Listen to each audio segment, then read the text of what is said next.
বিশ্বে বন্দিতা। উচ্চবিত্ত পরিবারে জন্মানো সত্ত্বেও তিনি দরিদ্র ও পিছিয়ে পড়া মানুষের সেবায় সারা জীবন কাজ করে গিয়েছেন। আজ বিশ্ব সেবিকা দিবস। ত্যাগ ও সেবার মহান ব্রতী ফ্লোরেন্স নাইটিঙ্গেলের জন্ম জয়ন্তী। আধুনিক নার্সিং আন্দোলনের জন্মদাত্রী হিসাবে ফ্লোরেন্স নাইটিঙ্গেলের নাম আজ বিশ্ববন্দিত। দয়া এবং সেবার প্রতিমূর্তি এই মহিলা লেডি উইথ দ্য ল্যাম্প নামে বেশি পরিচিতা।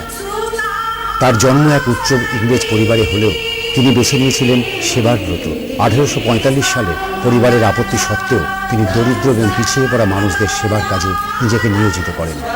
সেই সময়কার চিকিৎসা পদ্ধতি পরিবর্তনের জন্য তিনি সরব হন।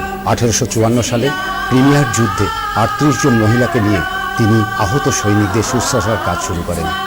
রাতের আঁধারে মোমবাতি জ্বালিয়ে ওয়ার্ডে ওয়ার্ডে ঘুরতেন বলেই সৈনিকেরা তার আদর করে নাম দিয়েছিলেন লেডি উইথ দ্য ল্যাম্প। আজ দিনটি যথাযোগ্য মর্যাদার সঙ্গে উত্তরবঙ্গ মেডিকেল কলেজ হাসপাতালে পালিত হল।